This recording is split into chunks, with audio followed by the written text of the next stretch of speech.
Ok, let's go donc. Enfin, si Go! tu le veux.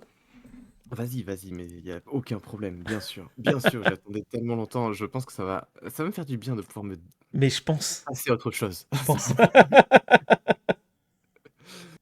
Donc aujourd'hui, en fait, on va se plonger dans une, sorte d'enquête historique qui traverse plusieurs époques pour arriver jusqu'à nos jours. Il va y avoir de nombreux rebondissements, il y aura aussi des allers-retours dans le temps, il y aura beaucoup de personnages et probablement à la fin plus de questions que de réponses. En fait, l'histoire que je m'apprête à vous raconter, elle est particulièrement complexe. Mais moi, je la trouve fascinante. Du coup, oubliez les romans de Dan Brown et essayons de démêler ensemble une enquête historique qui dépasse la fiction. On commence en 1658. L'abbé Jean Paumier, chanoine de la cathédrale Saint-Pierre dans la ville de Lisieux en Normandie, est en train de monter un solide dossier avec l'aide de François Duchesne, avocat et historiographe royal. Il s'agit d'une réclamation auprès des autorités financières. On demande en effet à la famille Pommier de s'acquitter d'une taxe impayée, l'aubaine, l'impôt qui est demandé aux étrangers et à leurs descendants établis dans le royaume de France. L'affaire part en procès et Jean Pommier en personne plaide devant le tribunal. Il parvient à convaincre les autorités et la réclamation du fisc est rejetée. Si on demande l'aubaine à la famille de Jean Pommier, c'est parce qu'on aurait découvert qu'elle descendrait d'un étranger. Dans un ouvrage publié en 1664, l'abbé revient sur cette étrange affaire. Il explique qu'il a trouvé un curieux document, un rapport déposé à l'amirauté de Rouen en 1505, dont il a récupéré une copie pour préparer sa réclamation devant le fisc. Son grand-père, Binot Pommier, serait effectivement étranger. Et ce rapport a pour titre Déclaration du voyage du capitaine Gonneville et ses compagnons dans les Indes. Il est accompagné d'une lettre de notaire qui, à la demande du roi Louis XIV, certifie cette copie comme valant l'original, selon l'usage pour une pièce présentée devant une cour judiciaire. Cette déclaration raconte l'histoire suivante. Nous sommes en 1503. Le marin normand, Binot Paulmier de Gonneville, se lance dans une entreprise audacieuse. Ayant l'habitude de se rendre à Lisbonne et de voir toutes les richesses en provenance des Indes orientales, il monte un ambitieux projet avec un ami, celui de doubler les navigateurs portugais. Il débourse une belle somme pour recruter 2 pilotes portugais grâce au financement de l'expédition par des marchands normands. Ils acquièrent un équipage de 60 personnes, une caraque de 120 tonneaux, nommée l'Espoir, armée de 4 canons, 6 pierriers et transportant 40 mousquets et arquebuses, ainsi qu'une grande quantité de munitions. Le navire est bien équipé avec des pièces de rechange, des objets de peu de valeur pour marchander dans les Indes, comme des outils en fer, des peignes, des miroirs ou encore des perles de verre. Ils ont aussi 2 ans de provisions et des médicaments. Gonneville est choisi pour être capitaine de l'expédition et le 24 juin 1503, l'Espoir quitte le port de Honfleur pour prendre la mer. 18 jours plus tard, l'équipage atteint les Canaries, puis se rend dans les îles du Cap-Vert, où le navire est ravitaillé et entretenu pendant 10 jours. L'Équateur est dépassé le 12 septembre dans de terribles conditions. La dysenterie sévit parmi l'équipage, qui compte déjà un mort. À partir du 9 novembre et pendant 3 semaines, alors que l'Espoir continue vers le sud, elle est prise dans des vents contraires. Le navire n'avance quasiment plus, et le principal pilote est emporté par la dysenterie à son tour. Et ce n'est pas tout. Au niveau du cap de Bonne-Espérance, une grosse tempête arrive. Le navire perd complètement sa route et commence à dériver pendant des jours. Tout semble perdu. et il devient impossible pour l'équipage de se situer avec précision. Mais au bout d'un moment, des oiseaux sont aperçus vers le sud. Tournant le dos à la route des Indes, le navire atteint une vaste terre le 5 janvier 1504. Le capitaine Gonneville et ses hommes décident de débarquer. Ils se retrouvent alors sur un territoire complètement inconnu. Ils y restent pendant 6 mois, jusqu'en juillet 1504, principalement par crainte de s'engager à nouveau dans cette mer qu'aucun navire européen ne semble avoir navigué. Pendant ce séjour à terre, un érudit à bord prend des notes de tout ce qu'ils y découvrent et dessine la faune, la flore et les paysages. Ils rencontrent également des autochtones, avec qui ils échangent leurs objets de peu de valeur contre de la nourriture. Le capitaine Gonneville décrit les habitants de ces terres qui vivent de la chasse, de la pêche et de l'agriculture. Ils ont des vêtements en peau et des ornements de plumes. Les femmes ont des bijoux en os et en coquillages, et les hommes portent des arcs, des flèches et des saguets. Les locaux vivent dans des villages de 30 à 80 maisons faites de rondins de bois. Ils dorment dans des lits de nattes pleines de feuilles et de plumages avec des couvertures en peau ou en plumes. Le territoire est divisé en plusieurs entités politiques, dirigées par des chefs ayant droit de vie et de mort sur leur sujet. L'équipage fait la rencontre de l'un de ces chefs, nommé Aroska, à la tête d'une douzaine de villages. Aroska est en guerre contre des chefs plus à l'intérieur des terres. Par 2 fois, Gonneville et les siens l'ont vu mener le combat à la tête de plus de 500 à 600 hommes. Les autochtones sont fascinés par l'équipage de l'Espoir, par leurs navires, leurs armes et leurs objets qu'ils amènent. À force d'échanges, les Français accumulent des peaux et des plumes en grande quantité.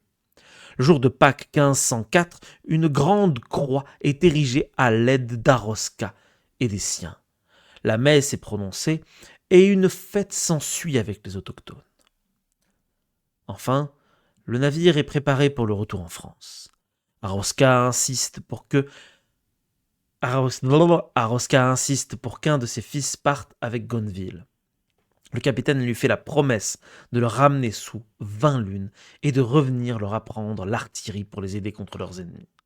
Le jeune fils d'Aroska, nommé Essorméric, est accompagné d'un homme plus âgé, Namoa.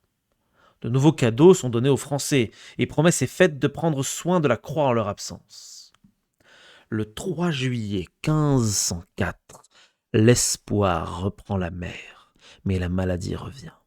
7 personnes meurent pendant le trajet, dont le chirurgien de bord et Namoa. Essorméric est malade. Il est alors baptisé et par le don de Dieu parvient à survivre. Passé le tropique du Capricorne, un relevé indique que le navire est plus proche du Brésil que des côtes africaines. Il est donc décidé le 9 octobre de faire escale au Brésil, terre connue des navigateurs normands. Là, il croise des autochtones belliqueux et anthropophages qui tuent 3 membres d'équipage. Ils sont alors obligés de repartir et 4 personnes décèdent encore à bord. Enfin, il tombe sur des autochtones qui acceptent d'échanger des vivres. Autour de Noël 1504, l'Espoir repart pour la France. Il leur faut 5 semaines pour rejoindre les Açores. À nouveau, ils sont pris dans une tempête qui les déporte vers l'Irlande, où une escale s'impose pour réparer le navire. À partir du 7 mai, ils s'engagent enfin dans la Manche, puis arrivent au niveau des îles de Jersey et de Guernsey. C'est alors qu'ils croisent la route d'Edward Blyth, de Plymouth, un terrible pirate anglais. Un combat s'engage. L'Espoir parvient à faire fuir Blyth, mais à peine ont-ils contourné les îles que surgit le navire de Maurice Fortin, un pirate breton. Le navire de Gonneville, déjà éprouvé par le premier combat, est condamné, pillé, et il sombre en mer. L'équipage a tout juste le temps de se sauver, mais tout ce qu'ils ont ramené de leur périple est définitivement perdu, y compris la cargaison, les notes, les journaux et les dessins. 12 membres d'équipage sont morts au combat et 4 blessés décèdent une fois la terre gagnée. 3 survivants tombent malades et sont laissés dans des villages normands. Le 20 mai 1505, Gonneville, Essorméric et ce qui reste des hommes, à savoir moins de la moitié de l'équipage qu'ils avaient au départ, arrivent enfin à Honfleur. Depuis son baptême, le jeune Essomérique a pris le même prénom que le capitaine, Bino. Merci, De rien. c'est très bien. Merci, merci. Donc voilà ce que l'abbé Jean Pommier avait dans son dossier pour sa réclamation envers les autorités financières. Un incroyable document à la base d'une histoire qui ne fait que commencer. Donc on résume. Le capitaine Bino Pommier de Gonneville, en quête de richesse de l'Orient, s'est perdu en mer et a atteint une terre inconnue. Là, il y a rencontré une population autochtone accueillante et il a ramené en France le fils du chef Arosca, le jeune Essomérique, baptisé Bino. Le document qui contient ce récit, c'est une déclaration qui est faite auprès de l'amirauté de Rouen par le capitaine Gonneville. Cette déclaration officielle, elle avait uniquement pour but de rapporter les actes de piraterie ainsi que leur contexte devant les autorités. Cela permettait de dédouaner Gonneville face aux marchands de Honfleur qui ont été commanditaires de l'expédition et qui ont du coup perdu beaucoup d'argent dans cette entreprise. Le document est ensuite archivé et toute cette histoire semble se perdre dans les méandres des mémoires et du temps. Avançons jusqu'en pardon, avançons jusqu'en 1654. Jean Pommier, âgé d'une trentaine d'années, commence à rédiger un texte qui lui est très important. Il s'agit d'un manuscrit qui subit beaucoup de modifications jusqu'à sa version finale 10 ans plus tard. Publié en 1664, le texte définitif est imprimé sous le titre Mémoire touchant l'établissement d'une mission chrétienne dans le troisième monde, autrement appelée la Terre australe, méridionale, antarctique et inconnue. Il s'agit d'un énorme projet pour Jean Pommier. C'est un plaidoyer qui est adressé au pape Alexandre VII et au jeune roi Louis XIV pour obtenir l'autorisation d'établir une mission française d'évangélisation dans les terres australes inconnues. Jean Pommier est en effet persuadé que ces terres australes sont celles sur lesquelles le capitaine de Gonneville a débarqué en 1504. En se basant sur la déclaration de Gonneville, il situe ces terres au sud du cap de Bonne-Espérance, proche du 70e méridien est. Il cherche à convaincre les autorités ecclésiastiques et royales que les Français ont la responsabilité et le devoir de découvrir et d'aller évangéliser ce territoire. L'histoire de Gonneville, elle devient la preuve que des Français y sont déjà allés et du coup qui sont légitimes à y retourner. Il est donc important de lancer des expéditions afin de retrouver ces terres et commencer la mission civilisatrice. Dans les mémoires, Jean Pommier démontre l'existence indéniable des terres australes, en s'appuyant aussi sur les travaux des cartographes depuis le XVIe siècle. Puis il explique comment devrait s'organiser la mission dans les moindres détails. Et avec la déclaration de Gonneville, il possède en effet certaines informations sur les autochtones qu'il qualifie de frères à convertir. Il s'inscrit en ça dans la lignée de Bartolomeo de Las Casas et il s'oppose au modèle de colonisation espagnol et portugais. Depuis 1659, soit 5 ans avant la publication officielle de son projet, Jean Pommier y fait déjà circuler son manuscrit, en particulier au sein du séminaire des missions étrangères, qui est chargé de l'évangélisation des nouvelles terres découvertes. Il est lu à Paris et soutenu par des religieux et des nobles influents, comme la duchesse d'Aiguillon, qui est la nièce de Richelieu, François Palu, fondateur du séminaire et évêque de Chine, ou encore Pierre Lambert de la Motte, qui est évêque et missionnaire au Siam. Jean Pommier, en fait, il se forme un solide réseau de personnes avec un peu de pouvoir et avec de l'influence. Il écrit également à la cour de nombreuses lettres pour chercher le soutien financier de Louis XIV pour la mission à venir. L'avocat François Duchesne, également historiographe royal, est à nouveau sollicité par Jean Pommier. Rappelez-vous, il lui a déjà envoyé une copie de la déclaration de Gonneville. Et là, il lui envoie des copies de cartes, des extraits de récits de voyageurs et de géographes. Et en fait, il souhaite désormais faire reconnaître officiellement le capitaine Gonneville dans l'histoire de France. Mais cela n'aboutit pas. Cependant, grâce à ses efforts, dans les années 1660 et 1670, apparaissent tout de même sur les cartes la terre de Gonneville et le pays d'Arosca, parfois au sud-est, parfois au sud-ouest du cap de Bonne-Espérance, au gré des cartographes. En fait, je vous ai pas tout dit. Le sous-titre des mémoires indique que le projet de mission vers les terres australes est présenté, je cite, par un ecclésiastique originaire de cette même terre. En fait, il s'agit de l'un Hmm. des principaux arguments de cet ouvrage. Jean Pommier se considère lui-même comme un descendant d'un autochtone de ces régions. Il explique en effet que Essoméric, baptisé Binot, a été adopté par le capitaine Binot Pommier de Gonneville, lui-même sans héritier. Or, le capitaine n'a pas pu honorer sa promesse de ramener le jeune autochtone à son père Arosca sous 20 lunes.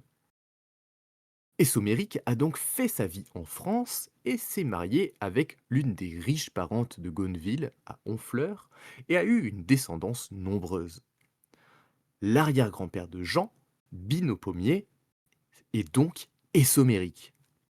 Jean Pommier y devient ainsi la preuve vivante de l'existence des terres australes, puisqu'il est lui-même descendant de l'un de ses habitants. Et ce n'est pas tout. Si en 1658, les pommiers ont été poursuivis par le fisc pour devoir payer l'aubaine, l'impôt réservé aux étrangers et descendants d'étrangers, c'est justement parce que cette filiation était arrivée aux oreilles des autorités financières. Et comment Jean Pommier a-t-il pu convaincre le tribunal de ne pas payer l'aubaine? Eh bien justement grâce à la déclaration de Gonneville. Privé de navire, ruiné par son expédition, il était impossible pour Gonneville de repartir dans les terres australes pour ramener Essoméric à son père sous 20 lunes, et il s'est résolu à l'adopter. L'installation d'Essoméric en France, bien qu'il soit effectivement un étranger, est donc involontaire. Et c'est l'argument qui a permis de convaincre la cour que les pommiers n'avaient pas à payer l'aubaine. Et c'est d'ailleurs l'une des motivations de Jean Pommier. Faire tout ce qui est en son pouvoir pour établir une mission en direction des terres inconnues dont son ancêtre est originaire, suite à la promesse du capitaine Gonneville de revenir. Depuis Paris et le Vatican, ce projet d'expédition dans les terres australes est pris très au sérieux. Mais pour bien comprendre pourquoi le roi et le pape sont si intéressés par un projet qui a l'air aussi fou, on a besoin d'un peu de contexte. En 1598, l'édit de Nantes, établi par Henri IV, met fin aux guerres de religion en France. L'Église catholique, qui sort affaiblie de ce conflit, cherche à renforcer son prestige et son autorité. Au XVIIe siècle, un nouveau modèle s'impose, celui de la contre-réforme, qui permet de former des missionnaires plus modernes, qui ont intégré à la fois les leçons des guerres de religion, mais aussi celles de la controverse de Valladolid, afin d'éviter les abus liés à la colonisation et ne pas reproduire ce qu'ont fait les Espagnols et les Portugais. On prône alors la diplomatie et la justice pour convertir les populations autochtones. On s'appuie sur les travaux de Bartolomeo de Las Casas, qui sont traduits en français et largement diffusés. Et ça, en fait, ça provoque l'intérêt de la noblesse et du grand public qui est fasciné par des populations exotiques et des mondes lointains à découvrir. Et Louis XIV lui-même cherche à dominer les autres nations européennes en étendant son influence via ses colonies. Et en 1655, l'élection du pape Alexandre VII, favorable à la France, donne un nouvel engouement à l'activité missionnaire des Français. En parallèle, sur le plan des sciences et des savoirs, tout indique qu'il est très probable que des terres inconnues existent dans l'hémisphère sud. L'érudit Lancelot Voisin de la Popélinière influence la manière dont on se représente notre planète au XVIIe siècle. En 1582, la Popélinière explique dans son ouvrage Les Trois Mondes qu'il existe en effet trois mondes. L'ancien, c'est-à-dire l'Europe, l'Afrique et l'Asie, le nouveau, les Amériques, et un troisième monde qu'il nomme l'inconnu. En se basant sur les cartographes du XVIe siècle, il prétend qu'il existerait des terres australes au niveau du pôle sud afin d'équilibrer les masses terrestres du nord et du sud. Un continent inconnu, entièrement à découvrir. Il explique que cette terre devrait être en miroir avec le nord, avec un climat similaire et des caractéristiques qui sont comparables. Et il encourage les Français à rechercher ces terres australes. En tant que protestant, la Popélinière voit ces terres comme un endroit où les Français pourraient s'installer sans être persécutés. Il l'imagine comme une utopie, en compensation de la perte du Brésil et de la Floride, qui avait un temps été pensée en tant que telle et joué un rôle similaire pour les protestants. La Popélinière s'engage lui-même dans une expédition depuis La Rochelle en 1589 avec trois navires en quête des terres australes. Mais il est rapidement contraint d'abandonner son voyage au niveau du Cap Blanc vers la Mauritanie. En 1606, le navigateur portugais Pedro Fernandes de Quiros découvre une terre inconnue dans le Pacifique qu'il nomme Australia del Espiritu Santo, aujourd'hui l'île d'Espiritu Santo au Vanuatu, ainsi que d'autres îles du même archipel. Il interprète ces îles comme faisant partie du grand continent des terres australes, et il le décrit comme un paradis terrestre. De Quiros cherche sans succès pendant de nombreuses années à obtenir du soutien pour un nouveau voyage. Il écrit plus de 50 mémoires et pétitions adressées au roi Philippe III d'Espagne.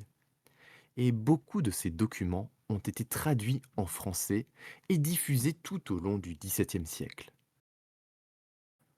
La Popélinière et De Quiros sont deux influences dont se réclame Jean Paumier pour son projet. Dans ses mémoires et les lettres qu'il envoie aux puissants pour raconter l'histoire de Gonneville et des Sommériques, il appuie ce lien avec les terres australes, en citant les savants et l'état des connaissances de son époque. Il se fait aussi parfois vindicatif, en accusant par exemple les Français de paresse, puisqu'ils se font doubler dans l'exploration du monde par les Espagnols, les Portugais, les Anglais et les Hollandais. Aussi, le projet de Jean Paumier a un autre avantage majeur. Il ouvre à la France une possibilité d'expansion qui ne contrevient pas au traité de Tordesillas, ce qui évite de se confronter à l'Espagne et au Portugal. Ce traité, il régit le partage du Nouveau Monde et de l'Orient entre l'Espagne et le Portugal depuis 1494, avec la bénédiction du Vatican. La ligne de démarcation, elle se situe au niveau des Açores portugaises et des Indes occidentales espagnoles, à 370 lieues à l'ouest des Açores. La France, autre pays catholique prédominant en Europe, est laissée sans aucune part et a souvent remis en question la légitimité de ce traité, et du coup a perdu de nombreuses opportunités. Trouver un continent à coloniser qui échappe à cette partition du monde, avec le soutien du pape, eh bien ça deviendrait un véritable atout pour la France. Des négociations sont donc entamées à partir de 1664. L'argumentaire de Jean Paumier est rodé. Il a de nombreux soutiens, un réseau, et ses mémoires ont du succès. À Paris, Louis XIV donne son accord au financement de la mission. Au Vatican, le pape est très enthousiaste. Il suggère même de créer un évêché pour les terres australes qui couvrirait également Madagascar. Et des échanges de lettres révèlent qu'on envisage de nommer Jean Paumier vicaire apostolique de ces territoires. Malheureusement, ça provoque une importante complication. Les prêtres lazaristes de l'ordre missionnaire fondé par Saint Vincent de Paul ont déjà des missions à Madagascar. Et ils refusent de dépendre d'un autre ordre ou de se faire remplacer. Les rivalités n'en finissent pas et les lazaristes parviennent finalement à avoir gain de cause. En 1668, le projet de mission vers les terres australes est voué à l'échec. Les querelles entre les ordres religieux ont eu raison de lui. À partir de 1670, Jean Pommier passe donc à autre chose, notamment en s'impliquant dans des affaires diplomatiques avec le Danemark et la Pologne, jusqu'à sa mort en 1673. Profitons du décès de notre personnage principal pour faire une petite pause dans une histoire qui est déjà complexe. On est encore très loin de notre arrivée, vous le voyez sur la frise, hein, qui est fixée à notre présent. Il nous reste d'autres époques et d'autres lieux à voir. J'essaie de vous apporter les informations dans leur exhaustivité. Cependant, j'omets quand même, à dessein, pour l'instant, de parler d'historiographie, qui est une discipline qui n'arrivera qu'avec l'époque contemporaine. Bien sûr. Pour l'instant, la part d'inconnu dans tout ça, eh bien, se concentre autour de ces mystérieuses terres australes. Et c'est donc là-dessus qu'on va partir. Si on résume, on a Jean Pommier, chanoine de Lisieux, qui, à cause d'une histoire d'impôts impayés qu'il conteste, trouve un document qui relate une expédition oubliée et malchanceuse qui a eu lieu au début du XVIe siècle dans des terres inconnues. Ce même document lui permet d'attester que Essoméric, un autochtone rapporté de cette expédition, a été baptisé Binot et a intégré la famille Pommier. Et Jean prétend être son arrière-petit-fils. Basé sur ces découvertes, sur les connaissances de l'époque, et en retraçant la route de cette expédition, il fait un lien entre ces terres inconnues et les terres australes, un continent qui existerait en théorie, mais qui n'a jamais été exploré. Jean Pommier se lance alors dans un projet, celui de convaincre l'Église et le Royaume de France de monter une expédition vers les terres australes. Il indique la route à suivre et tous les éléments pour mener à bien une mission catholique. Mais à cause de dissensions entre les ordres religieux, ce projet n'a pas lieu. Il n'a pas lieu du vivant de Jean Pommier. Et en effet, l'héritage que laisse Jean Pommier va avoir une influence considérable jusqu'à la fin du XVIIIe siècle. Cet héritage, c'est celui d'un rêve qui s'enracine dans l'imaginaire français et qui va avoir un impact énorme dans l'histoire de l'exploration maritime. Si les terres australes avaient une existence jusque-là théorique, elles deviennent à partir de maintenant un enjeu patriotique pour la France. Désormais, ce continent inconnu sera français ou ne sera pas. À partir des années 1670, la terre dite de Gonneville devient une partie des terres australes revendiquées par la France. On les retrouve dans des romans utopiques, écrits principalement par des protestants comme Gabriel de Foigny, Denis Véras ou Simon Tissot de Pateau. La littérature de voyage, que les voyages soient réels ou imaginaires, c'est en effet quelque chose qui est très à la mode dans la seconde moitié du XVIIe siècle, et on y retrouve régulièrement la présence des terres australes. Sans surprise, ces utopies, en fait, se trouvent souvent dans l'océan Indien, entre les 40e et 70e méridiens est, au sud du cap de Bonne-Espérance. Les lieux sont décrits avec un climat agréable, de la même manière que le décrivait Jean Pommier. Mais la grande différence, c'est que ces utopies, écrites par des protestants, sont des critiques du catholicisme et des projets missionnaires de leur époque.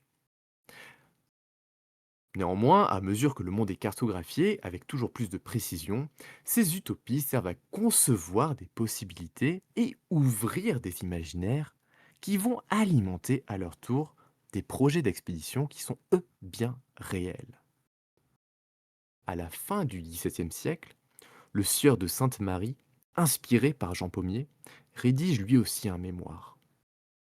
Il insiste sur la nécessité de répandre l'évangile dans les terres australes et suggère que la terre de Gonneville, peuplée et fertile, se trouverait au-dessous de l'Afrique du Sud, entre les 20e et 60e degrés de longitude est. Sainte-Marie propose de lancer une expédition, mais il n'obtient pas de financement. Un certain Beaujeu, qui se prétend lui aussi descendant des Sommériques, par une branche maternelle, projette également, mais sans succès, de mener une expédition vers les terres australes.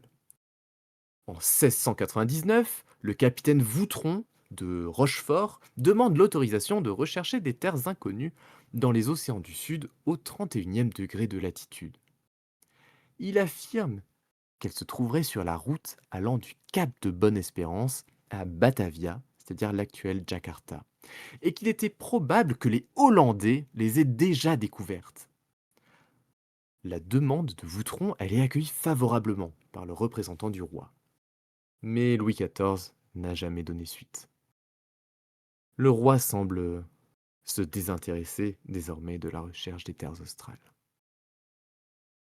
Cependant, c'est pas le cas du reste des autorités ni des navires. À la vue des découvertes des Hollandais, et en particulier de la Nouvelle-Hollande, c'est-à-dire la côte est de l'Australie, une confusion commence à s'installer entre ce territoire et les terres australes. De plus, il y a un vent de paranoïa qui commence à courir en France sur des dissimulations supposées de terres découvertes par les Hollandais. Tout ça contribue à maintenir l'idée qu'il est indispensable que les Français continuent de chercher la terre de Gonneville.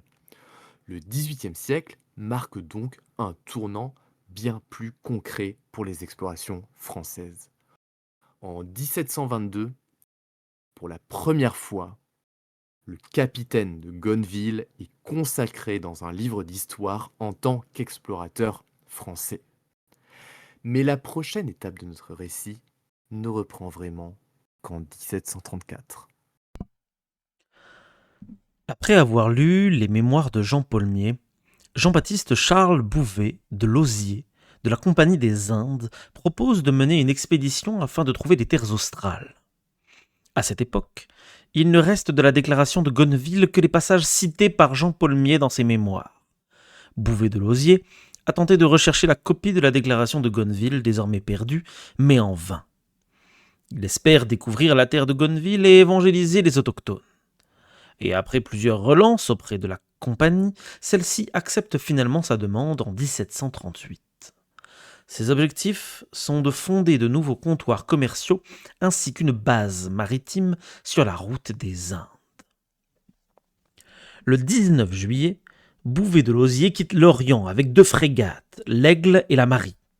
Il atteint les côtes brésiliennes le 18 novembre et se dirige ensuite vers le sud-est pour naviguer dans la région située entre le cap Horn en Amérique du Sud et le cap de Bonne-Espérance au sud de l'Afrique. Bien que l'on soit en été, on est dans l'hémisphère sud, le temps est très froid et aucune terre n'est en vue. Enfin, jusqu'au 1er janvier 1739. Un sommet est alors aperçu à 54 degrés 20 minutes de latitude sud et environ 6 degrés de longitude est. Bouvet est sûr qu'il s'agit d'une partie des terres australes. Il nomme cette terre Cap de la Circoncision. Pendant 12 jours, l'équipage tente d'accoster sans succès à cause de la glace, du vent et de la neige. L'expédition doit se résoudre à repartir pour la France. Si sa mission est un échec, Bouvet de Lauzier est parmi les premiers Français à décrire un animal fort curieux et encore méconnu rencontré sur son chemin, le manchot. À son retour, le 24 juin 1739, Bouvet de Lauzier écrit à la Compagnie des Indes, je cite « Messieurs, j'ai le chagrin de vous dire que les terres australes sont aussi beaucoup trop reculées vers le pôle pour servir de relâche aux vaisseaux de l'Inde. » Mais il reste persuadé que la neige et la glace ne sont que des obstacles qui dissimulent la terre riche et fertile sur laquelle a accosté Gonneville autrefois. En 1740 et en 1741, Bouvet de Lauzier essaye de convaincre en vain le ministre de la Marine de financer une nouvelle expédition. Dans un même temps, le cap de la Circoncision est ajouté sur les cartes de la cartographie royale Philippe Buache. Le nouveau territoire est d'abord représenté isolé du pôle sud avec un vide entre les deux. Puis, en 1744 et en 1754, dans les versions révisées des cartes, le cap de la Circoncision est désormais lié à des terres australes imaginées nommées terres antarctiques. Et la terre de Gonneville y est aussi mentionnée. La Nouvelle-Zélande forme également une pointe des terres antarctiques et de la Nouvelle-Hollande une des côtes. Buache précise que le climat des terres australes dans l'hémisphère sud serait comparable au climat de l'hémisphère nord et donc que les conditions seraient propices à la colonisation. Contemporain de Bouvet-de-Lozier, l'explorateur des Amériques, Bénard de la Harpe, fait part de son scepticisme vis-à-vis des projets d'expédition du navigateur pour trouver la terre de Gonneville. Il tente alors de dissuader la Compagnie des Indes de renvoyer Bouvet-de-Lozier en mission. De la Harpe aussi a lu les mémoires de Jean Paulmier. Selon lui, le capitaine Gonneville, vu son trajet, aurait plutôt atteint la Virginie ou le Maryland et non les terres australes qui se situeraient, toujours d'après lui, dans le Pacifique Sud, à l'ouest du Chili. Cette piste ne sera jamais exploitée. En 1756, l'historien Charles de Brosse publie le livre « Histoire des navigations aux terres australes » qui retrace tous les voyages réalisés dans l'hémisphère sud depuis 1501. 18 pages sont consacrées au voyage de Gonneville en se basant sur les mémoires de Paulmier. De Brosse situe la terre de Gonneville cette fois au sud des Moluques, archipel faisant partie de l'actuelle Indonésie, et proche de la Nouvelle-Hollande. Ce livre est important puisqu'à partir de sa publication, il va accompagner les futurs explorateurs jusqu'à la fin du siècle. De Brosse préconise de passer par le Pacifique et le sud de la Nouvelle-Guinée pour trouver les terres australes. Il pense qu'au cœur de ce continent régnerait une nation supérieure et civilisée. Cependant, il y a un obstacle technique de taille pour la recherche des terres australes. En mer, on ne sait se situer au niveau de la longitude qu'avec beaucoup d'imprécisions et d'importantes marges d'erreur, à cause des horloges de l'époque, trop sensibles aux changements de température et aux mouvements de la mer. Mais en 1759, l'horloger anglais John Harrison invente l'horloge marine, qui permet de mesurer avec une précision inédite la longitude. À partir de maintenant, l'exploration navale entre dans une nouvelle ère. Mais il s'agit également d'une période qui connaît une très grande rivalité entre la France et l'Angleterre. Chacune des deux nations lance d'importantes expéditions scientifiques à la recherche de nouveaux territoires. L'enjeu est de taille pour la France puisque depuis 1763 et la fin de la guerre de 7 ans, le royaume a perdu quasiment toutes ses possessions en Amérique. Il lui faut donc trouver une alternative pour établir de nouveaux comptoirs commerciaux. Il est crucial de trouver les terres australes. Dans les années 1760, le comte Louis-Antoine de Bougainville, officier de marine, fouille les archives pour essayer sans succès de retrouver la documentation que Jean Paulmier avait transmise au pape. Bougainville s'intéresse de près à la terre de Gonneville. En 1766, il est chargé de faire le tour du monde et de trouver les terres australes. Il devient le premier navigateur français à traverser l'océan Pacifique d'ouest en est. Il passe par Tahiti, le Vanuatu et notamment l'île d'Espiritu Santo, découverte par les Portugais des Queiroz en 1606, qui pensaient qu'il s'agissait d'ailleurs d'une partie des terres australes et qui a influencé Jean Paulmier. Bougainville longe sans s'en rendre compte l'ouest de l'Australie, non encore découverte. Il n'ose pas s'aventurer au-delà de la barrière de corail, raison pour laquelle l'Australie sera par la suite une colonie britannique et non française. Cela s'est joué de peu, et l'imaginaire des terres australes a sans doute été l'un des obstacles qui a empêché la découverte de l'Australie par la France. Du point de vue des Français, les côtes de la Nouvelle-Hollande n'étaient qu'une partie d'un large continent à découvrir dans l'hémisphère sud, qui représentait, lui, le réel enjeu, ce qui paradoxalement a délaissé la recherche au niveau de l'Australie. Et au final, Bougainville ne trouve aucune trace de la terre de Gonneville. En 1771, le navigateur anglais James Cook entame son premier voyage dans le Pacifique.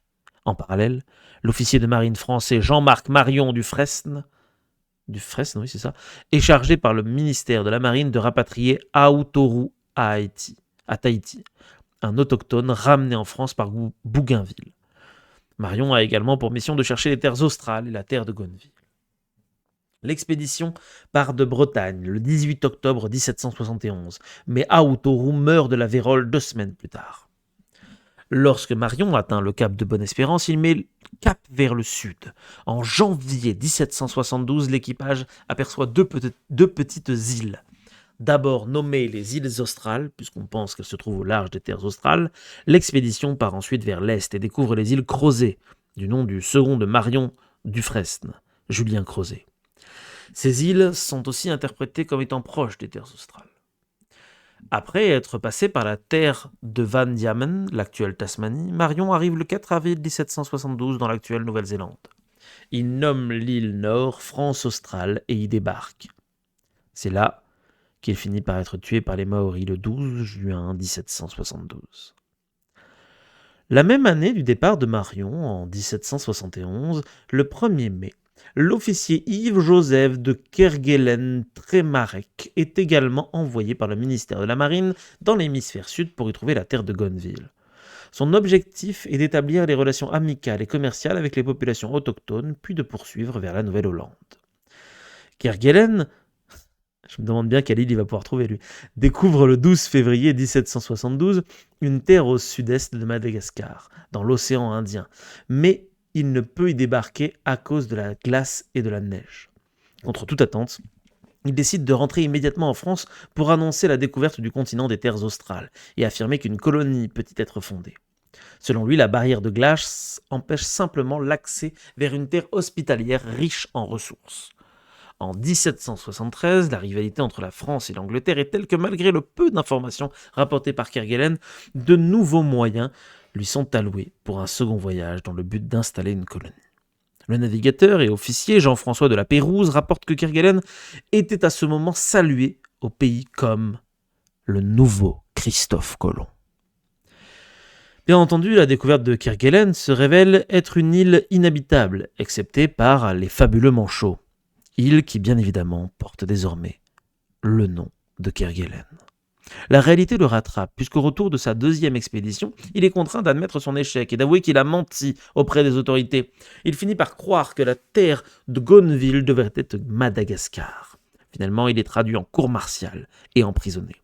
Cet événement marque le début de la désillusion de la France dans sa quête pour trouver les terres australes.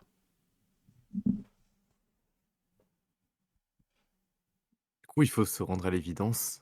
Le rêve de Jean Paumier, la poursuite de la terre de Gonneville, n'a rapporté ni commerce, ni nouvelle colonie, ni mission chrétienne. Au lieu du continent fertile des terres australes, ne sont que découvertes des îles. Les îles Crozet, les îles Kerguelen et le cap de la Circoncision, devenu depuis l'île Bouvet, qui appartient de nos jours à la Norvège.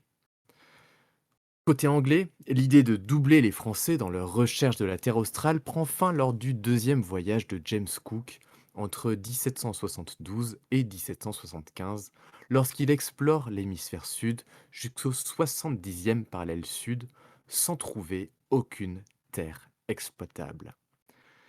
C'est ainsi que prend fin le mythe des terres australes.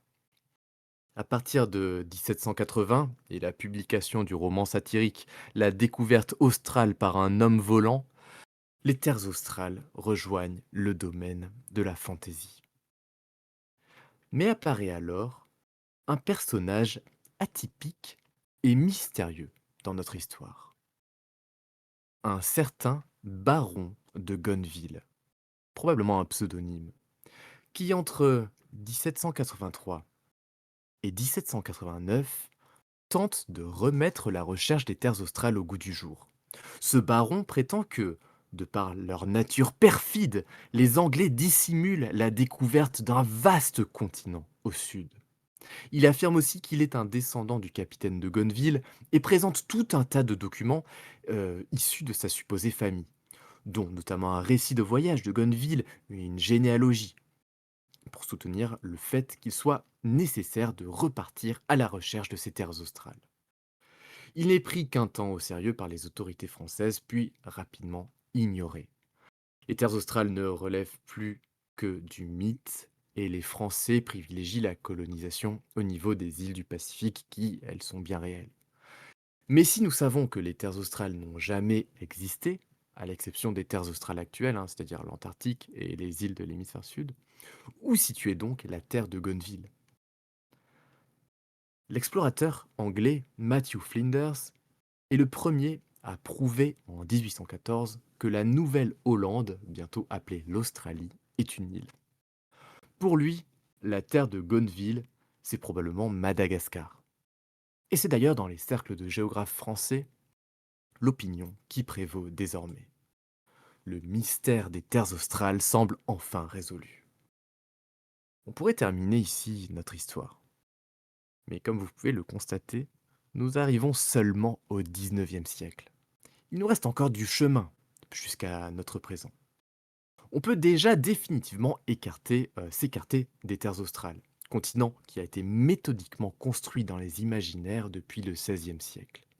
On peut constater aussi que l'erreur de Jean Pommier aura donc eu des conséquences très concrètes plus de 100 ans après sa mort. Et on est loin d'en avoir terminé. Reprenons notre récit en 1869. L'expédition de Kerguelen a presque 100 ans maintenant. Et on a admis que la terre de Gonneville, c'était probablement l'île de Madagascar qui était déjà bien connue du temps même de Jean Pommier.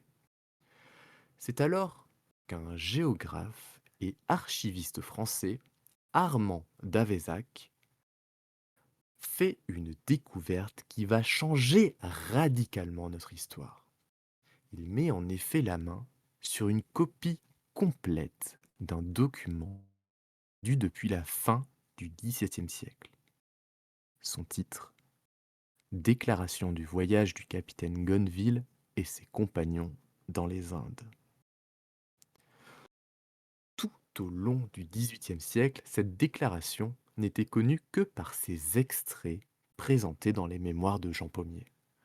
C'est-à-dire que tous les navigateurs et géographes qu'on a cités se sont tous basés sur les extraits des mémoires de Jean Pommier et non la déclaration de Gonneville.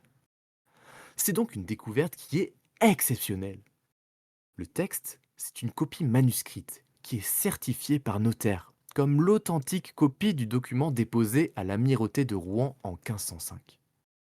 La copie a été produite en réponse à une demande royale signée par le roi Louis XIV. En fait, Davoussac a trouvé l'exact document qui avait été demandé par Jean Pommier aux autorités royales dans le cadre de son procès sur l'impôt impayé. Celui-là même cité tout au début de notre récit.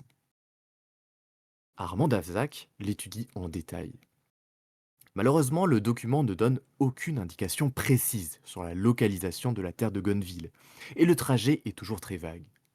Mais Davoussac parvient tout de même à retracer dans son entièreté le voyage de Gonneville. Pour ça, il s'appuie sur les directions des vents qui sont décrits, les détails des descriptions des mers, des environnements et des populations autochtones. D'abord, Davoussac parvient à démontrer que tous les documents qui proviennent du baron de Gonneville à la fin du XVIIIe siècle sont des faux, grossiers, levant les derniers doutes sur cette supercherie et ce pittoresque personnage. Mais surtout, Davoussac arrive à une conclusion concernant le voyage de Gonneville. Ce ne sont pas les terres australes qu'a atteint l'équipage de l'Espoir. Ce n'est pas des autochtones de terres inconnues que descend Jean Pommier. Le capitaine Gonneville a débarqué au Brésil et a rencontré ses habitants. Jusque-là, l'interprétation de Jean Pommier sur la déclaration de Gonneville, c'était la suivante.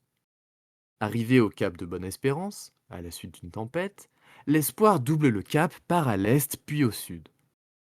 Mais le récit de Gonneville, manuscrit, n'est peut-être pas si évident à lire. Et Davoussac y voit une autre possibilité d'interprétation. Arrivé au cap de Bonne-Espérance, l'Espoir, prise dans la tempête, ne dépasse pas le cap et dérive vers l'ouest. En fait, tout se joue à une lettre près. Il est écrit par bien en dessous du DICAP, selon Jean Pommier, dans ses mémoires, et pas bien en dessous du DICAP pour Davezac. En recalculant les temps des trajets, les directions des vents et la dérive du navire, la destination est donc tout à fait différente. Et cette version peut être recoupée par d'autres éléments. La rivière que Gonneville atteint et qu'il décrit comme ressemblant à l'Orne en Normandie pourrait correspondre au fleuve brésilien du Rio São Francisco, do Sul. En se basant sur la description des autochtones et leur mode de vie, Davoussac arrive à faire un lien avec les populations Carijo, étudiées au XIXe siècle. Contrairement à d'autres cultures du Brésil, les Carijo n'ont par exemple pas de hamac, mais des lits en natte. Et leur mode de vie est similaire à ce que décrit Gonneville. Les Carijo vivent dans l'état actuel de Santa Catarina, au sud du Brésil, ce qui permet donc de retrouver la région où a dû accoster l'espoir. En outre, si on situe la terre de Gonneville au Brésil, le contexte général change.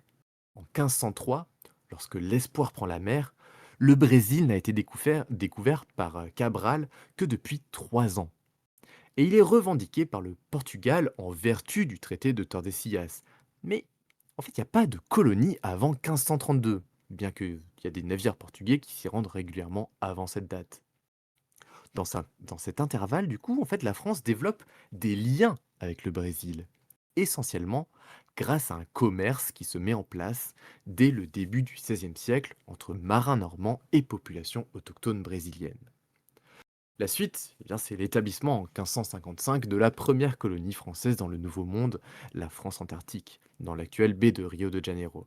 Mais ceci est une autre histoire pour plus tard. Les relations avec les Carijo ont été très bonnes, comme elles le seront d'ailleurs plus tard entre Français et Tupinamba. Il y a aussi la notion, dans la déclaration de Gonneville, qu'il est, je cite, coutume à ceux qui parviennent aux nouvelles terres des Indes d'en ramener quelques Indiens en chrétienté. Ce qui explique qu'il accepte de prendre avec lui Essomérique. Et c'est ce qui se fait en fait tout au long du XVIe siècle, avec la venue de Tupinamba en France ou l'envoi d'esclaves offerts aux Français par les Tupinamba. À l'époque de Gonneville, le Brésil est donc déjà fréquenté par les Français. Et d'ailleurs, il y a une troublante coïncidence qui permet de recouper l'histoire de l'espoir. Le jésuite portugais, José de Anchieta, date précisément à 1504 l'arrivée des Français au Brésil, soit exactement la même année où Gonneville accoste. Alors, ce n'est pas contradictoire avec peut-être des présences françaises antérieures qui n'ont pas été répertoriées, mais il y a quand même une coïncidence qui est assez troublante et qui est à remarquer. Cependant, il reste le fait que, dans la déclaration de Gonneville, en fait, le capitaine distingue le Brésil de la terre inconnue dans laquelle il accoste. Mais pour Davoussac, le capitaine ne s'est en fait pas rendu compte qu'il était arrivé au sud du Brésil, qui est une région encore mal cartographiée à cette époque.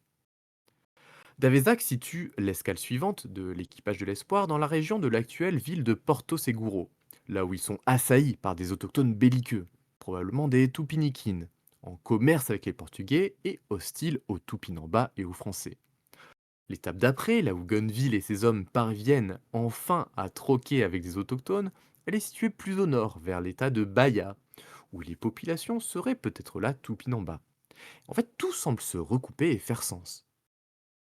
Et à partir de maintenant, l'idée que la terre de Gonneville se situe au Brésil devient la nouvelle clé pour comprendre notre histoire. Et de même que Jean Pommier a eu une influence après sa mort en parlant des terres australes, les conséquences des conclusions d'Armand d'Avezac vont avoir des répercussions pendant plus d'un siècle. Au XXe siècle, le fait que le capitaine de Gonneville se soit rendu au Brésil, c'est donc devenu un fait accepté dans la communauté scientifique. On a par exemple des grands noms comme Claude Lévi-Strauss qui fait référence à Gonneville et Essomérique dans Triste Tropique en 1957, ou Franck Lestringant, qui est spécialiste des voyages du XVIe siècle, qui cite régulièrement le récit de Gonneville depuis les années 1980. Mais il nous faut avancer encore un peu dans le temps et parler d'historiographie. Parce qu'un problème majeur dont vous vous êtes peut-être rendu compte est en train d'arriver. Les sources de toute cette histoire qu'on raconte depuis le début sont indissociables d'un seul et unique personnage, Jean Pommier, ce qui nécessite de creuser un peu plus le contexte. Mais pour l'instant, on se retrouve en 1995. À ce moment, le voyage de Gonneville connaît un regain d'intérêt dans le grand public. On a la chercheuse en littérature, Leila Perrone Moises, qui publie en portugais et en français un livre intitulé Le voyage de Gonneville et la découverte de la Normandie par les Indiens du Brésil. Pour Perrone Moises, la déclaration de Gonneville est, je la cite, le premier témoignage français sur le Brésil et le premier document dont nous disposons sur les relations entre les deux pays. Elle se base en fait essentiellement sur les travaux et les analyses de Davezac, qui sont bien ancrés dans les milieux universitaires et qui ont apporté une conclusion satisfaisante aux terres inconnues accostées par le capitaine normand. Et alors que rien ne le laissait paraître, du moins côté grand public, tout bascule en 2000. On a un ancien armateur normand, Jacques l'évêque de Pontaroire, passionné, et je le comprends, par l'histoire de la navigation normande au XVIe siècle, qui lâche l'équivalent d'une bombe dans le récit qu'on a construit jusque-là.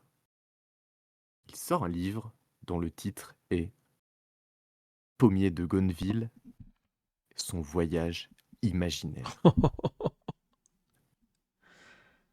Selon lui, le voyage de Gonneville n'a jamais eu lieu. Ce ne serait qu'une fabrication de toutes pièces. Le capitaine de Gonneville et Essoméric n'auraient même jamais existé. La déclaration de 1505 serait un faux constitué par Jean Pommier, de même que tous les autres documents attestant de procédures administratives en lien avec cette déclaration. L'abbé Pommier aurait méthodiquement et pendant des années construit une histoire crédible, mais mensongère, jusqu'à convaincre le pape et le roi, jusqu'à influencer tout un pan de l'histoire de l'exploration navale française, même après sa mort. Les conclusions, plus que troublantes, de Jacques l'évêque de Pontaroire s'appuient sur des éléments qui, curieusement, n'ont jamais été relevés jusque-là. Déjà, il souligne, à juste titre, que les uniques sources et documents du voyage de Gonneville proviennent de Jean Pommier. Il n'y a aucune mention de ce voyage ou du capitaine Gonneville avant 1658, c'est-à-dire avant la réclamation de Jean Pommier envers les autorités financières. De plus, aucun document original n'a jamais été trouvé. On a seulement des copies de documents, copies de la déclaration de Gonneville. Et dans celle-ci, des mots et des tournures de phrases ne correspondent pas à ce qui était utilisé à l'écrit au XVIe siècle. En outre, certains passages semblent être des plagiats d'autres récits de voyage du XVIe siècle.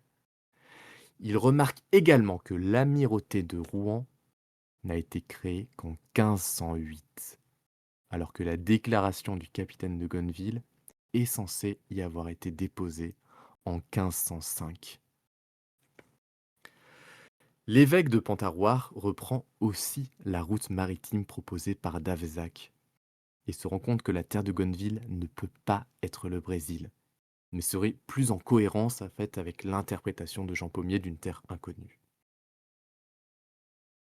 Et enfin, il propose une nouvelle clé pour comprendre cette histoire.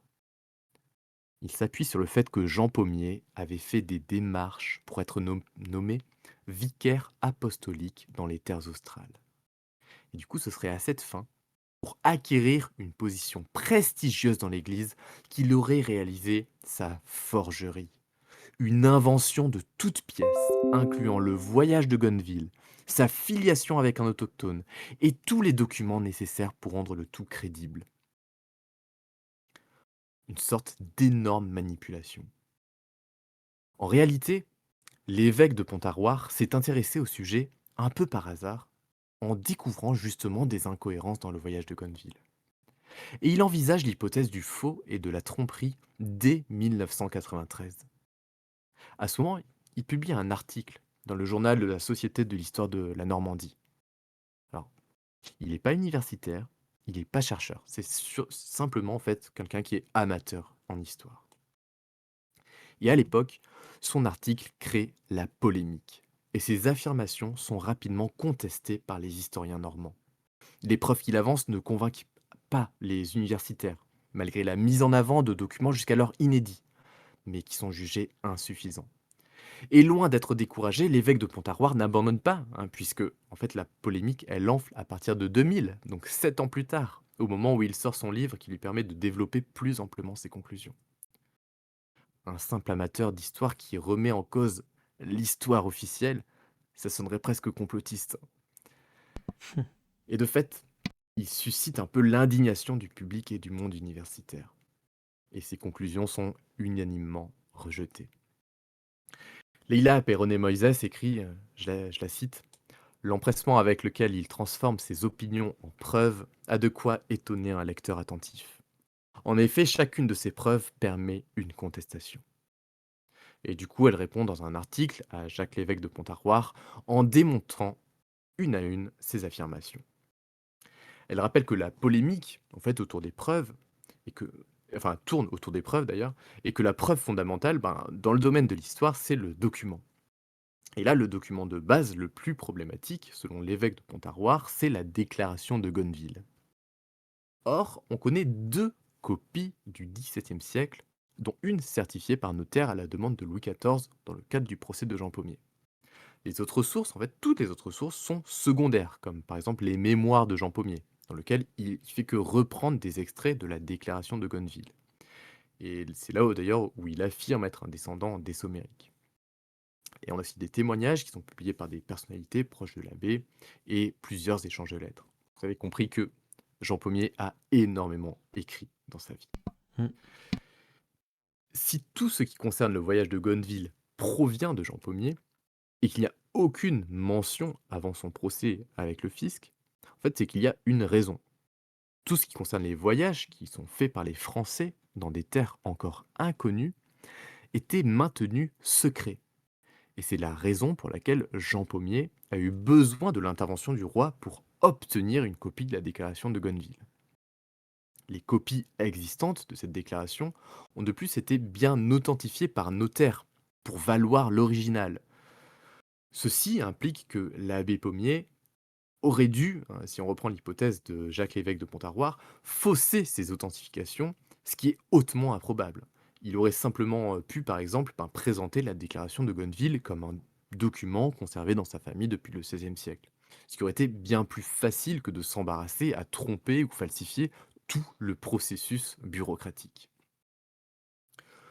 Sur le vocabulaire et les tournures de phrases, les copies du XVIIe siècle n'avait pas de souci en fait de précision historique, et le document est donc adapté et actualisé aux usages de l'époque.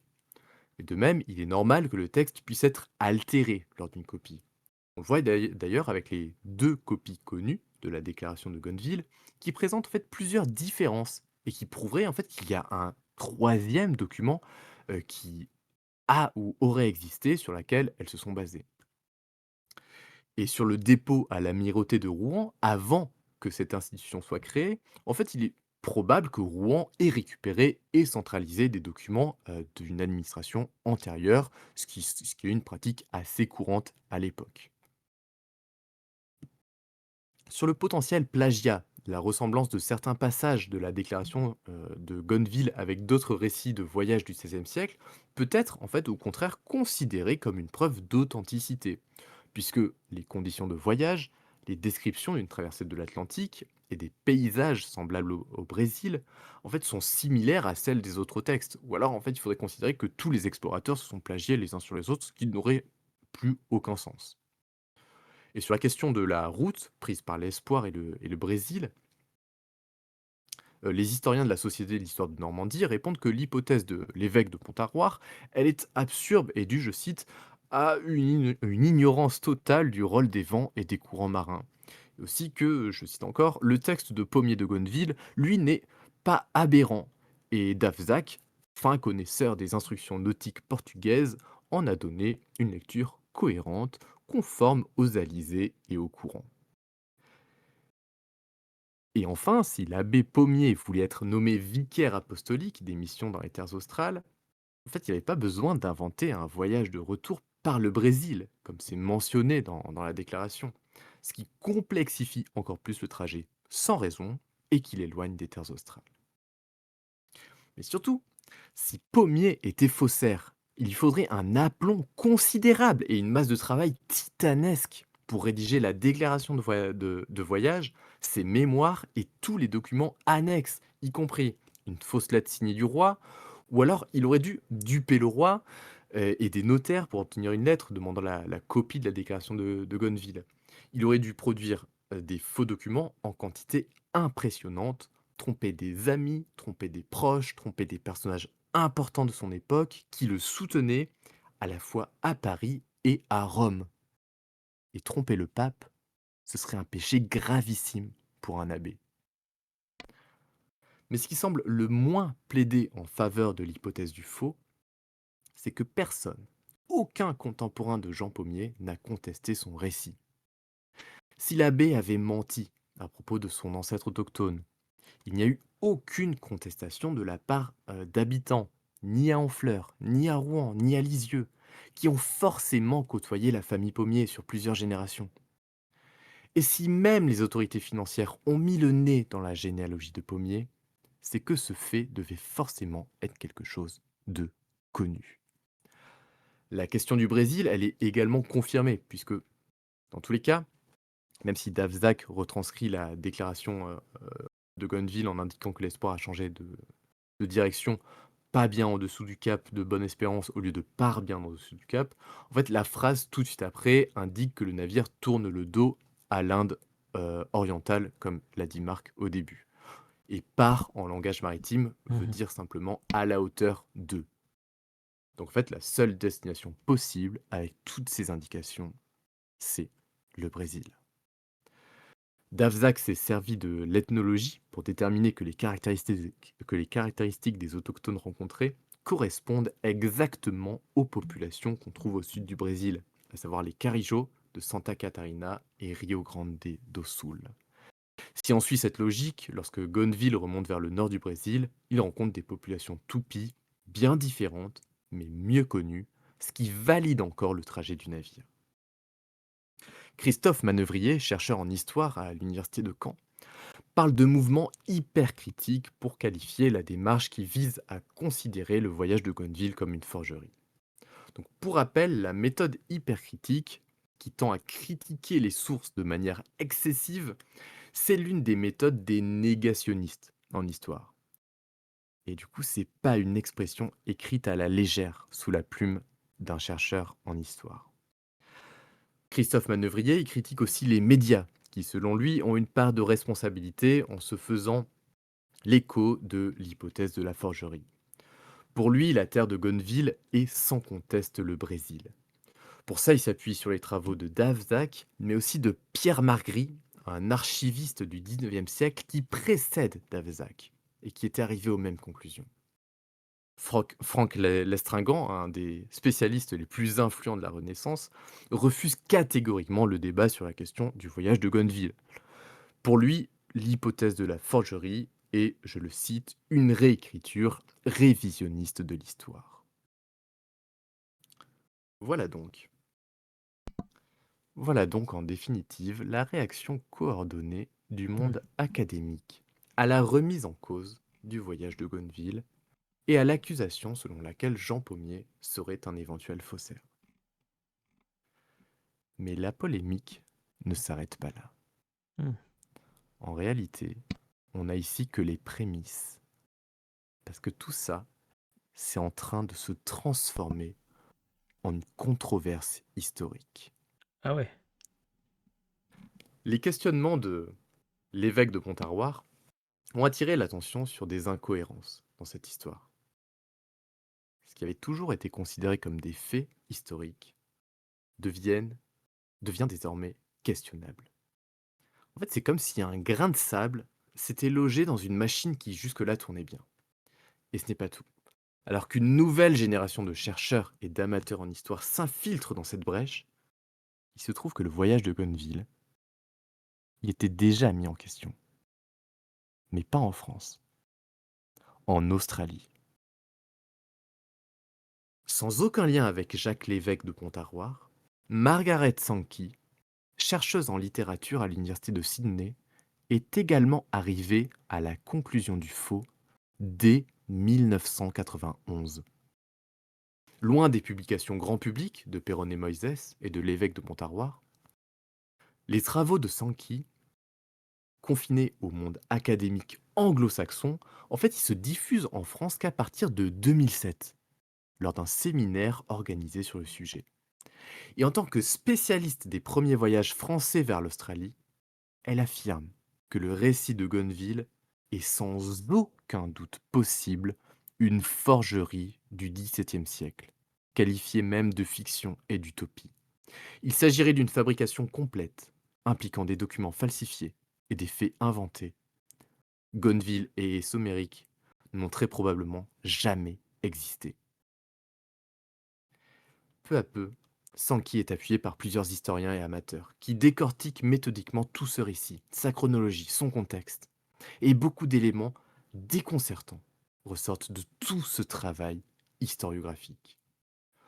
En plus des incohérences qui ont déjà été soulevées par l'évêque de Pontarroir, il y a une attention particulière qui est portée aux écrits de Jean Pommier, en particulier au niveau des différents manuscrits des mémoires touchant l'établissement d'une mission chrétienne dans le Troisième Monde, publiés en 1664. Dans une première version, en 1654, Jean Pommier ne mentionne Gonneville qu'une seule fois et situe la terre qu'il aurait abordée aux environs de la Terre de Feu, faisant du capitaine de Gonneville un précurseur de Magellan, puisqu'il aurait découvert cette terre avant lui. Et en quelle année? En 1503. Autre étrange coïncidence, il y serait arrivé en dérivant suite à une tempête alors qu'il allait aux Indes orientales. Un deuxième manuscrit, daté de 1659, donne une version beaucoup plus élaborée du voyage de Gonneville. L'abbé Pommier y évoque pour la première fois un ancêtre natif des terres australes nommé Essomérique, ramené en France par l'expédition de Gonneville en 1505. Dans cette version, les origines autochtones de Pommier, en tant que descendant des Somériques, deviennent le cœur de son argumentaire dans sa proposition d'évangéliser les terres australes. L'abbé Pommier cite pour la première fois des extraits de la relation de Gonneville pour appuyer ses propos. Et il insiste sur le côté paradisiaque de cette terre. Plutôt que du côté de l'Amérique, Pommier situe maintenant la découverte de Gonneville au sud-est du cap de Bonne-Espérance. On sait aussi qu'à la fin des années 1650, Jean Pommier fréquentait les milieux religieux parisiens et que son manuscrit des mémoires circulait déjà. D'ailleurs, ça a donné lieu à une curieuse scène. En 1663, un an avant la publication du projet de Pommier, quelqu'un d'autre publie son texte sans sa permission.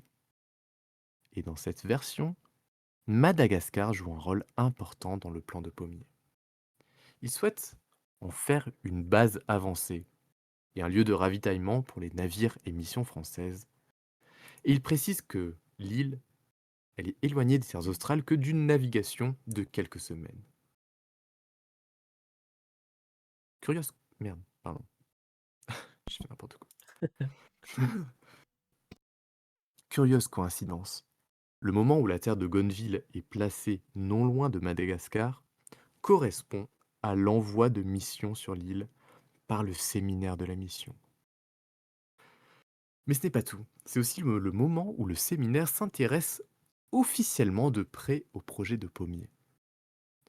En fait, c'est comme si à chaque fois qu'une personne ou une entité influente s'intéressait au projet de Jean Pommier, que celui-ci adaptait son texte pour qu'il marche le mieux possible. Des notes manuscrites sur les pages de garde d'un exemplaire de l'édition de 1664 des Mémoires indiquent de plus que les prêtres missionnaires et certains nobles lisaient le manuscrit de Pommier et débattaient de son projet. Et parmi ces nobles se trouve Étienne de Flacourt, gouverneur de la colonie de Madagascar entre 1648 et 1655. Dans ses écrits postérieurs à 1600, enfin, oui, pardon. Dans ses écrits, Flacourt, en fait, ne fait jamais mention ni des terres australes, ni de la terre de Gonneville. Mais à partir de 1658, il se range du côté du projet de Pommier en affirmant que Madagascar peut servir de base avancée pour le commerce et l'évangélisation des terres australes. En fait, il apparaît clairement que Flacourt a été convaincu par Pommier et que ce dernier cherchait le soutien de l'ancien gouverneur de Madagascar. Mais si on prend l'hypothèse que Jean Pommier est bel et bien un faussaire, alors en fait, il faut être en mesure de le prouver. Et dans ses nombreuses correspondances et manuscrits, on trouve des éléments très étranges. Par exemple, en 1659, Pommier écrit à l'avocat et historiographe royal François Duchesne. Il lui fournit une copie de la déclaration complète du voyage de Gonneville et lui demande d'intégrer, rappelez-vous, le navigateur dans l'histoire officielle.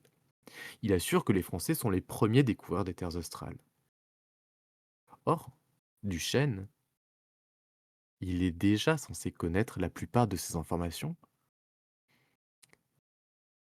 dès 1658, lors du procès de Jean Pommier, puisque c'était lui qui agissait en tant qu'avocat.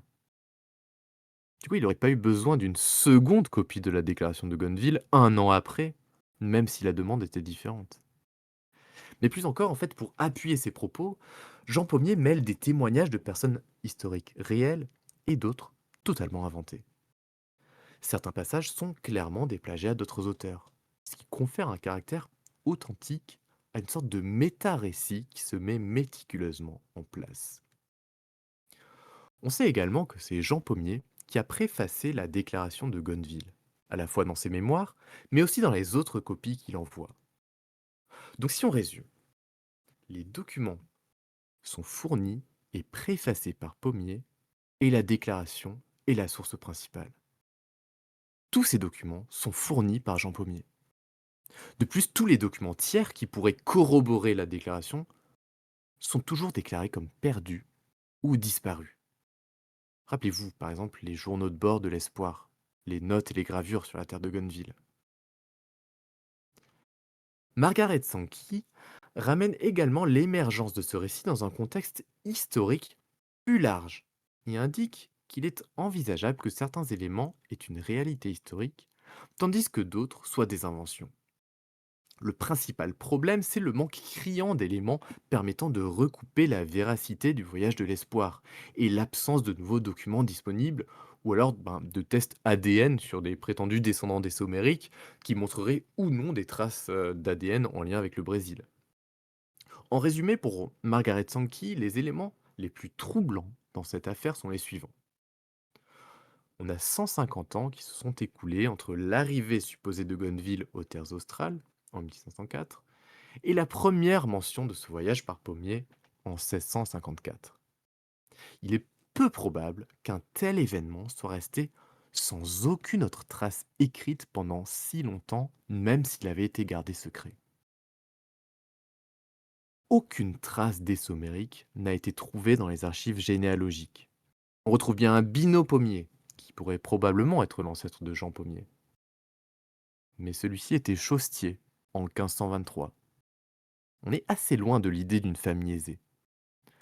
La généalogie de la famille Pommier ne mentionne aucun ancêtre brésilien ou autochtone d'une autre terre. Il n'existe aucun document original de la relation de Gonneville, seulement deux copies du XVIIe siècle, ce qui est donc insuffisant pour confirmer la véracité de ce texte. Il n'existe aucune corroboration externe ou indépendante du récit de Gonneville en dehors de Jean Pommier ou de personnes qui ont été en contact avec lui. On sait que le récit de Gonneville a beaucoup évolué au fil de différentes versions, et que des éléments se rajoutent et s'adaptent au fil du temps, en fonction de ce qui marche. La déclaration de Gonneville contient statistiquement un nombre de mots élevé qui apparaissent pour la première fois dans un document historique officiel, ce qui rend le tout suspect si c'est bien un texte du XVIe siècle, y compris s'il s'agit d'une copie actualisée. En fait, il y a toujours des changements qui restent très importants. Et aussi, il y a des anachronismes, comme l'emploi du mot mousquet, comme on l'a vu au début, qui est distinct des arquebuses, qui sont également mentionnés. Or, le mousquet, en fait, c'est une arme qui apparaît en France après la bataille de Marignan en 1515. Pour appuyer le fait que les terres australes existent, Jean Pommier mentionne dans ses mémoires certains auteurs et leurs ouvrages qui ne semblent jamais avoir existé, comme Pacheco et sa chronique de Lisbonne, Diego da Silva et ses lettres, ou Wilhelmus van de Liemens et son Nenkiridion sive manuale geographicum. On sait aussi, grâce à une correspondance, qu'un cousin de Jean Pommier lui aurait demandé d'écrire une lettre pour confirmer la noblesse de sa famille, alors qu'elle ne l'était absolument pas, dans le but de faire entrer son petit-fils dans l'ordre de Malte. Ce qui suggère que Pommier était connu pour avoir des capacités de faussaire. L'amirauté de Rouen n'existait pas avant 1508, ce qui rend douteux le dépôt de la déclaration en 1505. Même en cas de transfert de documents, c'est peut-être pas grand-chose, mais c'est une erreur qui est à souligner. Et il a été découvert que Jean Pommier aurait écrit une fausse lettre en se faisant passer pour un de ses amis, le noble danois Hannibal Sested, alors que celui-ci était mort. Sankey, elle insiste sur le fait qu'aucun de ces éléments ne permet de conclure de manière absolue que l'histoire de Gonneville a été inventée, et qu'il existe aussi probablement un manque de documentation historique. Cependant, en fait, on a un large faisceau d'indices qui pointent vers la fabrication du récit. Pour écarter tout doute, on n'a que deux solutions. Retrouver le document original de 1505, de la déclaration de Gonneville, ou qu'un document du XVIe siècle, n'importe lequel, fasse mention de Gonneville ou des Sommériques pour recouper ça. Un point intéressant et largement souligné par les tenants de la thèse de l'authenticité du voyage de Gonneville, c'est que si Jean Pommier aurait mis en œuvre autant d'énergie de créer de faux documents, en fait, il n'en a jamais tiré aucun bénéfice. Il écarterait d'office la thèse de la forgerie. Cependant, si l'objectif de Pommier, c'était pas un gain matériel personnel, en fait, tout indique qu'il recherche la reconnaissance pour avoir initié un tel projet auprès de l'Église et de la royauté. Il est aussi fort probable qu'il visait une nomination de vicaire apostolique ou un statut particulier dans l'Église. Mais en parallèle, il n'a jamais manifesté d'intérêt à participer lui-même à l'expédition qu'il propose, ce qui indique que c'était peut-être pas sa motivation première.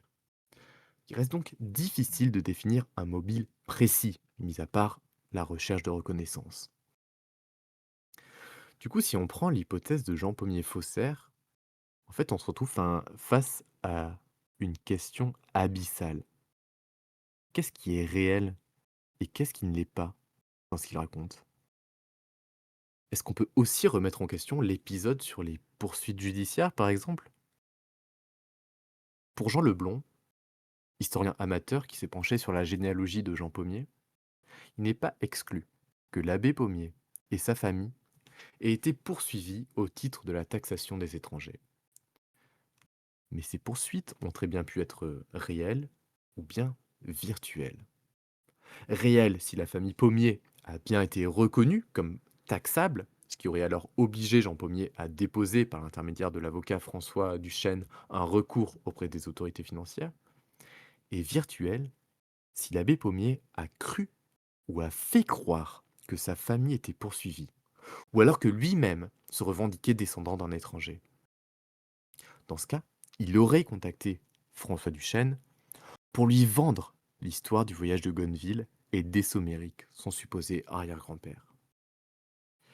Mais ce n'est pas tout, parce que François Duchesne, après enquête, constate que les pommiers ne sont pas poursuivis. Il n'y a donc jamais eu besoin de fournir de documents officiels devant une cour de justice, ce qui rend questionnable même leur authenticité et celle de toutes les pièces qui s'y rattachent, comme la lettre certifiée par des notaires à la demande du roi. Et en réalité, à ce jour, rien ne permet de recouper le fait que Jean Pommier a dû plaider sa cause devant un tribunal financier, comme il le dit dans ses mémoires. Autre élément étonnant. À partir de 1670, Jean Pommier, constatant que son projet n'aboutira jamais, se tourne vers le domaine des relations internationales. Il devient le représentant du duc de Longueville, Charles Paris d'Orléans, candidat français au trône de Pologne, à la suite de l'abdication du roi Jean-Casimir Vasa en 1668. Et au XIXe siècle, l'historien et écrivain polonais Kazimierz Waliszewski présente dans ses ouvrages des commentaires et des documents qui tendent à prouver que l'abbé Pommier pouvait avoir des comportements douteux et qu'il était susceptible d'utiliser de faux documents. Ainsi, même si la cause du prétendant français au trône de Pologne était perdue, Pommier aurait réussi à rassembler bon nombre de soutiens. Et pour ça, il aurait utilisé plusieurs stratagèmes, dont des déguisements. Il existerait aussi une copie de l'acte daté et signé par Louis XIV pour appuyer la candidature du duc de Longueville à l'élection du roi de Pologne, et qui nomme Jean Pommier comme son présentant. Sauf que cette copie est citée par l'historien comme un probable faux. Je trouve que le rapprochement avec l'histoire de Gonneville est très intéressant. Mm. Mais en dehors de Jean Pommier, pour Jérémy Truchot, autre historien amateur qui publie grâce au soutien de Margaret Sankey, il est également important de questionner l'hypothèse selon laquelle la terre de Gonneville pourrait être la côte brésilienne. Si on reprend la version la plus communément admise, l'espoir aurait débarqué au Brésil en 1504, vers la ville actuelle de São Francisco do Sul. Or, cette conclusion est élaborée au XIXe siècle dans un contexte particulier. Une période où le nationalisme et le patriotisme sont en train de construire un roman national. Ainsi, la France s'affirme à ce moment comme une puissance moderne avec une influence internationale. Ses territoires d'outre-mer sont en pleine expansion au détriment des anciennes puissances coloniales comme le Portugal et l'Espagne qui perdent peu à peu leurs empires coloniaux. Chaque puissance coloniale, émergente ou en déclin, glorifie son passé national en mettant en avant des grandes figures érigées en modèles. Et l'histoire, ça devient un champ de bataille culturel et patriotique. On a par exemple en 1840 une controverse sur l'antériorité de l'exploitation de l'Afrique occidentale entre le Portugal et la France. Et on retrouve parmi les protagonistes côté français Armand d'Avzac et Pierre Magris, qui participent à cette recherche de revendication, quitte à s'arranger avec la réalité historique. Pierre Margry agissant clairement dans le but de trouver dans l'histoire une supériorité des Français, quitte à manipuler des faits. Et il est souvent cité pour appuyer les travaux de Davzac. Tout ça sert à justifier la colonisation, les autorités pouvant s'appuyer en fait sur les travaux des historiens. Et pour Margry, le voyage de Gonneville devient une légitimation des prétentions françaises vis-à-vis de Pedro Cabral, qui aurait usurpé le titre de découvreur du Brésil. Et donc avant de retrouver la déclaration de Gonneville, Armand d'Avzac émettait déjà des critiques sur l'histoire de la découverte du Brésil par les Portugais. Et lorsqu'il retrouve le document aux archives en 1869, Gonneville devient un personnage parfait pour mettre en avant la France comme prioritaire dans la découverte du Brésil. La déclaration était déjà connue, certes, mais jamais dans cette version complète. Et à partir de là, elle devient l'argument majeur d'une conclusion qui avait déjà été du coup soutenue et formulée par Davzac, à savoir que la terre de Gonneville serait le Brésil. Ce contexte-là, il est très important à prendre en compte. De plus, lorsque Davzac estime que les autochtones rencontrés sont les Carijots, En fait, il se base sur l'étude ethnologique récente des Carijots, donc contemporains au XIXe siècle, et non pas des populations au XVIe siècle, qui étaient probablement très différentes. Du point de vue ethno-historique, en fait, cette comparaison, elle est à minima dépassée, voire si on l'ajoute à tous les éléments précédents, ben, peut-être manipulatoire. Et la controverse est également présente au Brésil. Lors du 500e anniversaire du débarquement de Gonneville, il y a des historiens locaux qui mettent en avant la faiblesse documentaire liée à cet événement.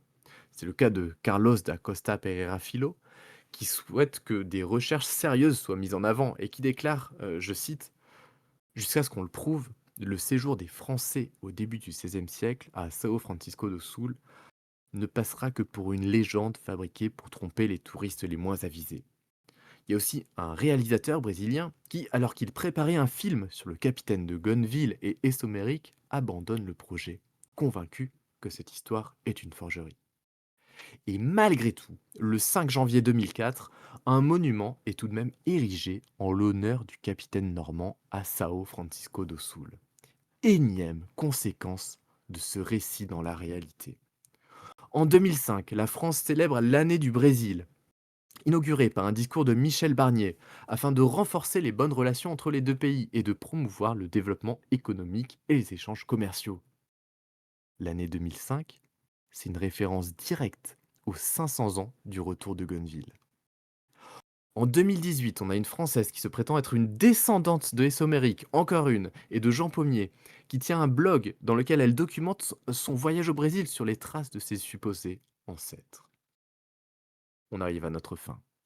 Merci pour votre patience.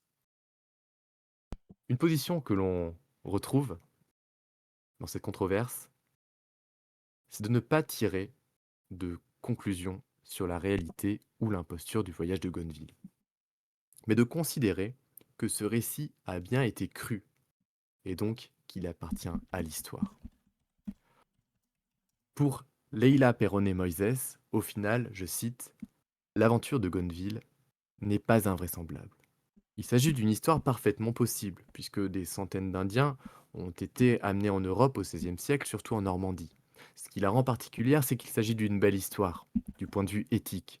Que ce soit le capitaine lui-même qui l'a écrite ou l'abbé Jean Pommier, c'est l'histoire d'un rapport égalitaire entre un navigateur du XVIe siècle et un Indien. Fin de citation.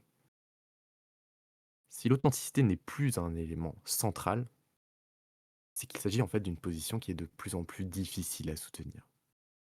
Pourtant, malgré les revers, l'histoire de Gonneville, elle est chargée d'utopie, de nationalisme. Et il y a encore en fait des défenseurs. Le problème, en fait, c'est que la position de recul pour ne voir qu'en tout ça une belle histoire ou une position plus affirmée sur la réalité de ce voyage, en fait, ça n'autorise pas de questionnement sur le fond, sur le contexte, sur les différents acteurs des versions de ce récit.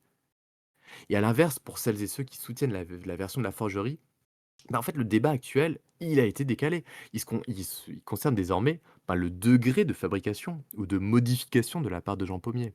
Donc, si on suit cette partie-là, la recherche se doit de continuer. Et j'espère que comme moi, vous vous rendez compte à quel point cette histoire, elle est fascinante à la fois en elle-même, pour tout ce qu'elle implique, toutes ses conséquences, comme on l'a vu dans la réalité, jusqu'aux réflexions en fait sur la manière dont on produit de l'histoire.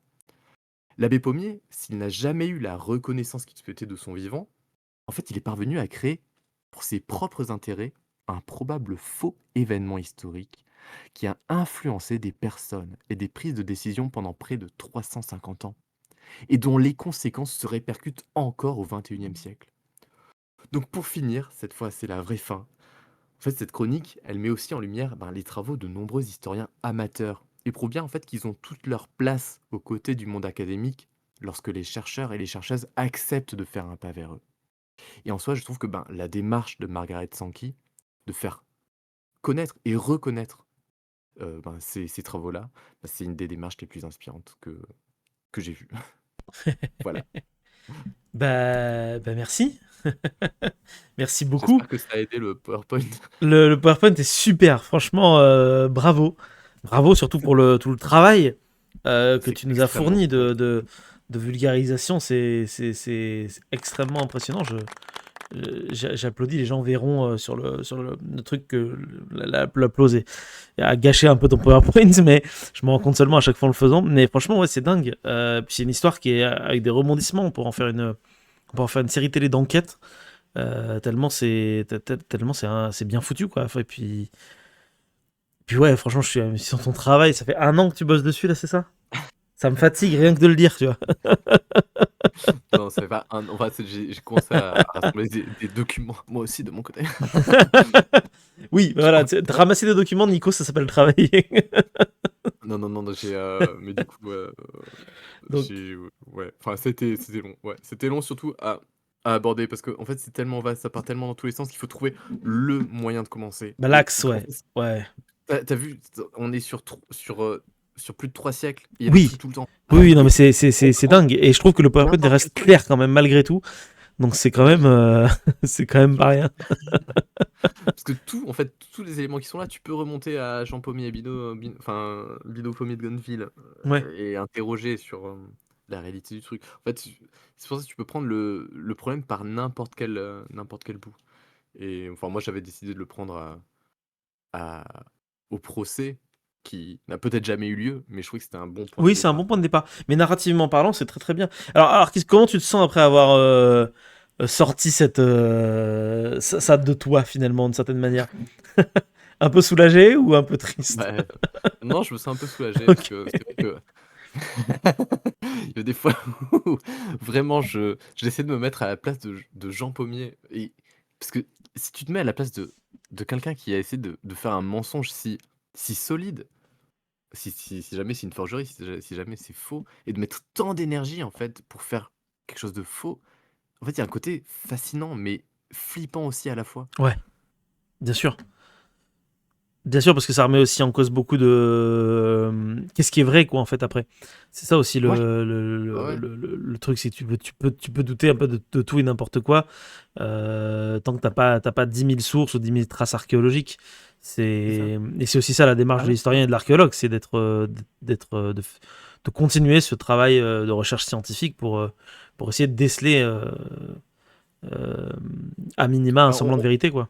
on voit la fragilité, en fait, de l'histoire Bien aussi sûr. avec, tout ça. On voit à quel point tu quelqu'un la volonté d'une personne, en fait, peut influencer des décisions, influencer la manière dont on Ouais, raconte, c'est une clair. histoire officielle et cetera et c'est terrifiant et Et je pense que fascinant à ce la fois. mec ne devait pas s'attendre que, quelle que soit la vérité, à ce que ça donne ça. Oui, c'est clair, c'est clair. C'est clair. Donc voilà, ouais, c'est vraiment un truc de niche, mais bon, c'est bien de l'avoir sorti, je trouve. Oui, oui, je pense que tu as bien fait. Puis les auditrices, les auditeurs, si ça vous a plu, dites-le dans les commentaires. Si cette version PowerPoint aussi vous plaît, dites-le. On essaiera peut-être de faire des choses un peu plus comme ça à l'avenir. Si ce petit instant passé en notre compagnie vous a plu et que vous avez envie d'en passer d'autres avec nous, eh bien n'hésitez pas à vous abonner, mettre un petit pouce bleu, partager la vidéo ou encore nous suivre sur les réseaux sociaux. Sachez que vous pouvez aussi écouter cet épisode dans son entièreté et pour cela vous n'avez qu'à vous rendre dans la description de la vidéo. Je vous dis à très bientôt pour à nouveau écouter un petit peu de tout et surtout un petit peu de rien.